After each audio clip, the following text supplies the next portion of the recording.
Hello aspirants, welcome to all. इस video में हम लोग बात करने वाले हैं HPCL रिक्रूटमेंट 2021 के बारे में। इसके अंदर देखेंगे क्या हमारा प्रिपरेशन स्ट्रेटजी होना चाहिए, टेक्निकल नॉन टेक्निकल की हमें प्रिपरेशन किस वे में करनी चाहिए, साथ ही साथ इसका एक्सपेक्टेड सिलेबस क्या हो सकता है।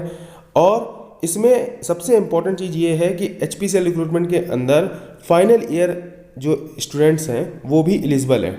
ठीक है, सैलरी की बात की जाए तो यहाँ पे आपको अप्रॉक्स 15 लाख CTC सैलरी रहने वाली है। आप कैलकुलेट करोगे तो अराउंड 70,000 प्लस मंथली सैलरी रहेगी आपकी। ठीक है, तो चलिए फ्रेंड्स जानते हैं इस पर्टिकुलर रिक्रूटमेंट के बारे में डिटेल में। तो फ्रेंड्स आगे बढ़ने से पहले जिन्होंने अभी तक ट्रिकी मैकेनिकल का टेलीग्राम चैनल नहीं ज्वाइन किया है, आप लोग ज्वाइन कर सकते हैं। यहाँ पे मैं इंपॉर्टेंट अपडेट्स, इंपॉर्टेंट न्यूज़, साथ ही साथ जो इंपॉर्टेंट PDFs होते हैं उनको शेयर करता हूँ। जैसे इस पर्टिकुलर रिक्रूटमेंट प्रोसेस का जो PDF है वो ऑलरेडी यहाँ पे शेयर किया हुआ है। साथ ही साथ और भी जो वैकेंसीज आती हैं उनके PDF भी इस टेलीग्राम ग्रुप में शेयर किए जाते हैं। ठीक है, और फ्रेंड्स ऑलरेडी आप में से बहुत सारे लोगों ने अप्रॉक्स 20+ एस्पिरेंट्स ने NLC का एग्ज़ाम क्रैक किया है। UPPSC AE का भी अराउंड 7 एस्पिरेंट्स ने इस पर्टिकुलर एग्जाम को क्रैक किया है। Similarly RCFL, SSC, JEE, ISRO के भी रिटन एग्जाम को यहाँ इस पर्टिकुलर ग्रुप में कई सारे एस्पिरेंट्स ने क्लियर किया हुआ है। ठीक है, तो फ्रेंड्स बेसिकली मैं यहाँ इस पर्टिकुलर ग्रुप में एस्पिरेंट्स को गाइड करता हूँ। आप लोग को अगर रिक्वायरमेंट है गाइडेंस की, अगर आपको रिक्वायरमेंट है इंपॉर्टेंट अपडेट्स की, तो आप लोग इस ग्रुप को ज्वाइन कर सकते हो। तो चलिए फ्रेंड्स चलते हैं नेक्स्ट स्लाइड में। तो देखिए सबसे पहले बात करते हैं इंपॉर्टेंट डेट्स की। ठीक है, तो इसका ऑनलाइन एप्लीकेशन ऑलरेडी स्टार्ट हो चुका है 3 मार्च से। ठीक है, और लास्ट डेट एप्लीकेशन की है 15 अप्रैल। जिनका भी एलिजिबिलिटी क्राइटेरिया फुलफिल हो रहा है वो सारे लोग इस पर्टिकुलर फॉर्म के लिए अप्लाई कर दें, क्योंकि आपका ये महारत्ना PSU है। ठीक है, तो सैलरी नो डाउट इसकी बेहतरीन होने वाली है। ठीक है, और बहुत ढेर सारी यहाँ पे फैसिलिटीज़ हैं, वो आने वाले वीडियोस के अंदर मैं आपको बताऊंगा। अभी बेसिकली आपका फोकस होना चाहिए इस एग्जाम को क्रैक करने के लिए। ठीक है, तो देख लेते हैं नंबर ऑफ सीट्स कितनी है। मैकेनिकल इंजीनियरिंग की बात की जाए तो यहाँ पे 120 सीट्स हैं। ठीक है, सिविल इंजीनियरिंग की बात की जाए 30 सीट्स हैं, इलेक्ट्रिकल इंजीनियरिंग की 25 और इंस्ट्रूमेंटेशन इंजीनियरिंग की 25 सीट्स हैं। ठीक है, इंपॉर्टेंट चीज़ ये है कि यहाँ पे जो मैक्सिमम एज लिमिट है वो 25 ईयर्स है। तो फ्रेंड्स अर्लियर HPCL ने जो भी रिक्रूटमेंट किए हैं वो गेट से किए हैं, वहाँ पे भी इसकी जो मैक्सिमम एज लिमिट रहती थी 25 ईयर्स रहती थी। ठीक है, तो चलिए फ्रेंड्स चलते हैं नेक्स्ट स्लाइड में, जहाँ हम लोग बात करेंगे सिलेक्शन प्रोसेस की। तो फ्रेंड्स सिलेक्शन प्रोसेस इसका 3 स्टेज में होगा। सबसे पहले आपका एक कंप्यूटर बेस्ड टेस्ट होगा, उसके बाद आपका ग्रुप टास्क होगा, फिर आपका पर्सनल इंटरव्यू होगा। इसमें तीनों के स्कोर एडअप किए जाएंगे और कंबाइंड मेरिट बनेगी। ठीक है, तो इनमें भी जो सबसे इंपॉर्टेंट चीज़ है वो है आपका कंप्यूटर बेस्ड टेस्ट, जिसका वेटेज 85% है। ठीक है, तो कंप्यूटर बेस्ड टेस्ट हमारे लिए सबसे ज़्यादा इंपॉर्टेंट है। इसके अंदर जिसका भी स्कोर अच्छा रहेगा, जिसके मार्क्स हाईएस्ट रहेंगे, उसके सिलेक्शन के चांसेस बहुत हाई हो जाएंगे। ठीक है, इसके बाद होगा आपका ग्रुप टास्क। ग्रुप टास्क को क्लियर करने की स्ट्रैटेजी मैं आपको बताऊंगा। बहुत ही सिंपल वे में आप लोग ग्रुप टास्क को क्रैक कर सकते हो। ठीक है, सिमिलरली आपका थर्ड है पर्सनल इंटरव्यू, जहां वेटेज है आपका 10%। ये भी आप लोग बहुत आसानी से क्रैक कर लोगे। मेजर आपका टेंशन होना चाहिए कंप्यूटर बेस्ड टेस्ट पे, जिसका वेटेज 85% है। ठीक है, तीनों का कंबाइंड स्कोर होगा। इसके बाद आपका फाइनल मेरिट बनेगी जिसमें आपका सिलेक्शन हो जाएगा। ठीक है, तो फ्रेंड्स चलते हैं नेक्स्ट स्लाइड में। तो फ्रेंड्स अब बात करते हैं कंप्यूटर बेस्ड टेस्ट की, जिसका वेटेज 85% है। ठीक है, तो यहाँ सबसे इंपॉर्टेंट चीज़ ये है कि कंप्यूटर बेस्ड टेस्ट आपका ऑब्जेक्टिव होगा और इसमें नेगेटिव मार्किंग नहीं है, नो नेगेटिव मार्किंग। ठीक है, दैट मीन आपको सारे क्वेश्चन अटेम्प्ट तो करने ही करने हैं। ठीक है, और ये भी आपका 2 पार्ट्स के अंदर होगा। आप समझ सकते हैं कि 2 सेक्शंस के अंदर होगा। पहले सेक्शन के अंदर आपका जनरल एप्टीट्यूड का पार्ट रहेगा और दूसरे सेक्शन के अंदर टेक्निकल प्रोफेशनल नॉलेज का होगा। ठीक है, तो अगर बात की जाए सबसे पहले टेक्निकल प्रोफेशनल नॉलेज की, तो आपको किस सिलेबस को फॉलो करना चाहिए। ठीक है, तो टेक्निकल प्रोफेशनल नॉलेज के लिए आपको सिंपली गेट का जो आपका सिलेबस रहता है उसको स्ट्रिक्टली फॉलो करना है।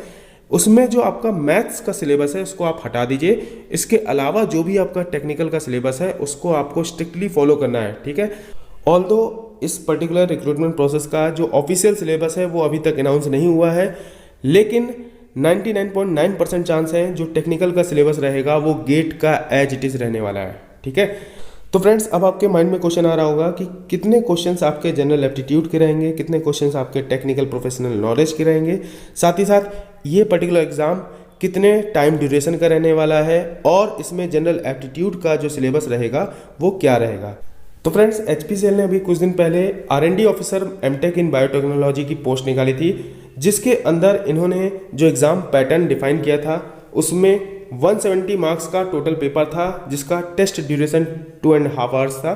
तो वहाँ पे भी आपका जो पेपर पैटर्न था वो 2 सेक्शन के अंदर डिवाइडेड था। पहला सेक्शन था जो कि आपका एप्टीट्यूड से रिलेटेड था और दूसरा सेक्शन आपका था टेक्निकल से रिलेटेड। ठीक है, तो बात की जाए सेक्शन फर्स्ट की, तो वहाँ पे वर्बल एबिलिटी के 17 क्वेश्चन, ठीक है, क्वांटिटेटिव एप्टीट्यूड के 34 क्वेश्चन, इंटेलेक्चुअल पोटेंशियल टेस्ट के 34 क्वेश्चन, दैट मीन जो हमारा लॉजिकल रीजनिंग होता है उसके 34 क्वेश्चंस दिए हुए थे। ठीक है, सिमिलरली बात की जाए टेक्निकल की, तो वहाँ पे टोटल 85 क्वेश्चंस थे। ठीक, तो फ्रेंड्स ऑलमोस्ट सिमिलर पैटर्न आप लोग भी एक्सपेक्ट कर सकते हो, जहाँ पे आपके 85 क्वेश्चंस रहने वाले हैं टेक्निकल के और 85 क्वेश्चन आपके जनरल एप्टीट्यूड के रहेंगे। ठीक है, अब बात कर लेते हैं कि सिलेबस क्या रहेगा। ठीक है, जो आपका जनरल एप्टीट्यूड का सिलेबस है वो क्या रहेगा। तो सबसे पहले इसमें आप एक बार चीज़ देख लीजिए अच्छे से। General aptitude consisting of English language के आपके कुछ क्वेश्चंस रहेंगे, क्वांटिटेटिव एप्टीट्यूड टेस्ट, ठीक है, तो क्वांटिटेटिव एप्टीट्यूड रहेगा, साथ ही साथ आपका इंटेलेक्चुअल पोटेंशियल टेस्ट। ठीक है, ये तीनों चीज़ें आप लोग अभी दिमाग में अपने रखिए, English language, quantitative aptitude test और इंटेलेक्चुअल पोटेंशियल टेस्ट, क्योंकि ये जो आपकी R&D वाली पोस्ट आई थी इसके अंदर इन तीनों का सेपरेट सिलेबस दिया गया था। ठीक है, तो ये सिलेबस मैं आने वाली स्लाइड्स में आपको बताने वाला हूँ। तो ये 3 पार्ट आप लोग ध्यान रखिएगा, इंग्लिश लैंग्वेज, क्वांटिटेटिव एप्टीट्यूड और इंटेलेक्चुअल पोटेंशियल टेस्ट।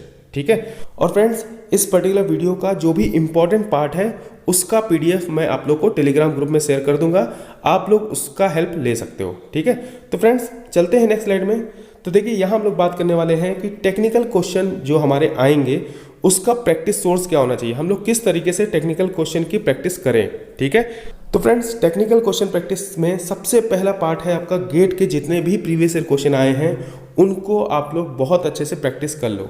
ठीक है, लास्ट 10 to 15 ईयर्स के अंदर जितने भी गेट के क्वेश्चन आए हैं प्रीवियस ईयर के, वो आपको अच्छे से एटलीस्ट जो थ्योरेटिकल क्वेश्चन है वो मगअप होने चाहिए। ठीक है, सिमिलरली बात की जाए ESE की, तो ESE के अंदर जिन्होंने अभी तक एक बार भी ESE के क्वेश्चन नहीं लगाए हैं और अगर आपके पास टाइम कंस्ट्रेंट है तो आप लोग ESE के 1 लाइनर क्वेश्चन एटलीस्ट लगा के जाइएगा। ठीक है, 1 लाइनर में आपका जो भी असर्शन रीजन का क्वेश्चन आता है उसको आपको इंक्लूड नहीं करना है। सिमिलरली जो आपके स्टेटमेंट फॉर्म में क्वेश्चन आते हैं जिसके अंदर ओनली 1 एंड 2 इस टाइप के जो 3-4 स्टेटमेंट दिए रहते हैं और उससे रिलेटेड आपके ऑप्शंस गिवन रहते हैं, वो वाले क्वेश्चन को भी आप लोग स्किप कर सकते हो। लेकिन उसके अलावा जो भी पार्ट है उसको आपको स्ट्रिक्टली स्किप नहीं करना है। ठीक है, तो ESE के 1 लाइनर क्वेश्चन आप लगाइए। अगर आपके पास टाइम कंस्ट्रेंट नहीं है तो आप लोग ESE के भी सारे क्वेश्चंस लगा के जाओ। ठीक है, और लास्ट में RS खुरमी या RK जैन की सेलेक्टिव स्टडी करनी है, वो मैं आपको बताऊंगा टाइम टू टाइम अभी। लेकिन आपका जो मेजर फोकस होना चाहिए वो गेट और ESE के प्रीवियस ईयर क्वेश्चंस पे होना चाहिए। अगर आपने इन दोनों सोर्स को बहुत अच्छे से प्रैक्टिस कर ली है, आपको टेक्निकल पार्ट में एटलीस्ट कोई भी प्रॉब्लम नहीं होने वाली है। ठीक है, टाइम टू टाइम मैं आपको बताता रहूँगा कि कैसे आपको गेट और ESE के क्वेश्चंस को यूटिलाइज करना है, किस तरीके से आपको खुरमी और जैन की बुक से इम्पॉर्टेंट क्वेश्चंस को कलेक्ट करके उनको मगअप करना है। लेकिन उससे पहले आप लोग गेट और ESE के क्वेश्चंस अच्छे से प्रैक्टिस करिए। ठीक है, तो फ्रेंड्स आपको अपनी प्रिपरेशन में टेक्निकल के लिए सिर्फ इतना ही करना है। अब बात करते हैं नॉन टेक्निकल की। Non technical that mean aptitude का जो पार्ट रहेगा उसके पर्टिकुलर सिलेबस की। तो जैसा कि मैंने बताया था, जो एमटेक R&D वाली पोस्ट निकली हुई थी उसके अंदर सिलेबस स्पेसिफिकली कुछ दिनों बाद प्रोवाइड किया गया था, आप लोग को भी प्रोवाइड किया जाएगा। लेकिन उससे पहले आप लोग इस पर्टिकुलर सिलेबस को फॉलो कर सकते हो। ठीक है, क्योंकि मोर और लेस आपका सिलेबस जो रहेगा वो ऑलमोस्ट सेम रहने वाला है। ठीक है, और फ्रेंड्स 85 क्वेश्चंस के अंदर जो आपके 3 सेक्शन रहने वाले हैं उसमें एक वर्बल एबिलिटी रहेगा, इंटेलेक्चुअल पोटेंशियल टेस्ट रहेगा और क्वांटिटेटिव एप्टीट्यूड रहेगा। ठीक है, इसमें से आप क्या करिए, हर एक सेक्शन का वर्बल एबिलिटी, इंटेलेक्चुअल पोटेंशियल और क्वांटिटेटिव एप्टीट्यूड, इसमें हर एक को आप लोग डिसाइड कर लीजिए कि एक टॉपिक सेलेक्ट कीजिए। लेट से आपने आर्टिकल सेलेक्ट किया वर्बल एबिलिटी से, सिमिलरली इंटेलेक्चुअल पोटेंशियल से आपने डाटा इंटरप्रिटेशन और क्वांटिटेटिव एप्टीट्यूड से आपने रेशियो एंड प्रोपोर्शन। तो फ्रेंड्स तीनों सेक्शन में एक एक टॉपिक को सिलेक्ट कीजिए।